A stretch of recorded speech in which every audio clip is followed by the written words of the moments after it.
Hello, YouTubers, friends, compatriots, bootlickers, shills, deathslice, sirs, peasants, vassals, minions, meat sacks.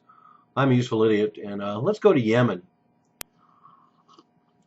And Yemen's another one of those wars, kind of like the Ukraine.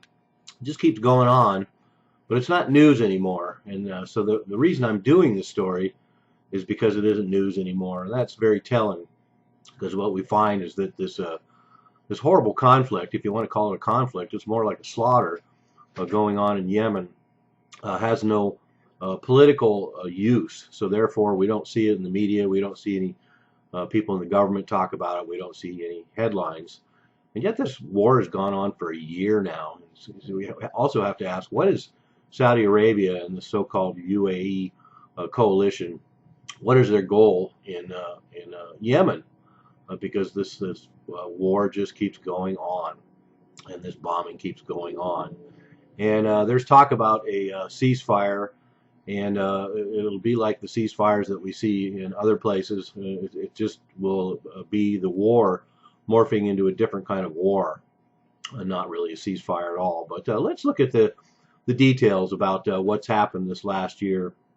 We have 28 million people in Yemen, and 6,000 were killed over the last year, which doesn't really seem that much. I'm sure the numbers are hard to ascertain. I've heard that the number 6,000 quoted for quite some time, so I would speculate that the numbers probably at least double that. But of those killed, 3,000 of them were civilians, and then we also have 2.3 million people added to near starvation levels. 13 million total in the country. It's a poor country anyway, and now 2.3 million more have been added, as well as 2.4 million people displaced totally. The economy shrank by 35% last year. So what economy they have, which is 90% based on oil, is now collapsing. But they've got other things to worry about. So food insecurity, or as we used to call it in the old days, back in the 70s, we used to call it starvation, skyrocketing in Yemen. And they're even having a lack of fuel and energy to do business because of the fact that the economy has shrunk and the infrastructure has been bombed. And then we have the bombing of the usual kind of targets we see in these areas: refugee camps, weddings, cars, buses, hospitals, schools, mosques, markets, factories, warehouses, and residential neighborhoods. And so the war is and the bombing that Saudi Arabia is doing there is very indiscriminate, and it's also marked by the fact that the United States is deeply involved. We're operating behind the scenes, but nonetheless, the United States is part of this war. We're providing, the U.S. is providing weapons and targeting and tactics, is working directly with the Saudi military. And in fact, parts of bombs have been discovered that with, of course, American markings. And one of the most notable ones is a massacre that happened back on March 15th.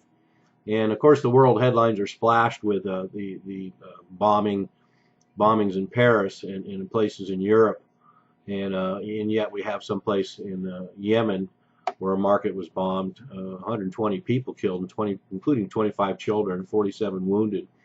And they found that, in fact, one man lost 16 family members, just one guy.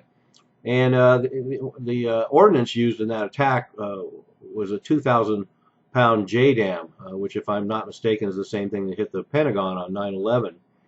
But the Saudis used the double tap method that I assume they've learned either from the U.S. and Israel or from terrorists. But the double tap strike, where they strike the market first and then followed up with another strike right after that to get all the people who are there helping the wounded and dead. And so fairly brutal tactic. And then to make, and this isn't an isolated event either. In May 2015, another marketplace was bombed with 60 people killed. And on July 2015, another market was bombed with 65 killed. And then on top of that, to make things more complex as this war rages on, is we also have United States drone and airstrikes going on there as well. So rather ironic that there's this discussion of the so-called Iran-backed Houthis. In fact, one can't even read an article about the Houthis without them being called Iran-backed. But there doesn't seem to be any evidence. I've done a video about that. There really doesn't seem to be any evidence of any Iranian involvement. And yet we have the United States. Why don't they call them the United States-backed Saudi Arabian airstrikes going on in Yemen? And then, as I pointed out before, we also have, of course, ISIS presence in Yemen, and more importantly, Al Qaeda. And I've done another video on this, the fact that now we have Al Qaeda and Saudi Arabia allying together to go after the Houthis. And so anyway, so here's this war going on in Yemen, and it's been going on for a year now, and it's not in the news, and that's precisely why it's news.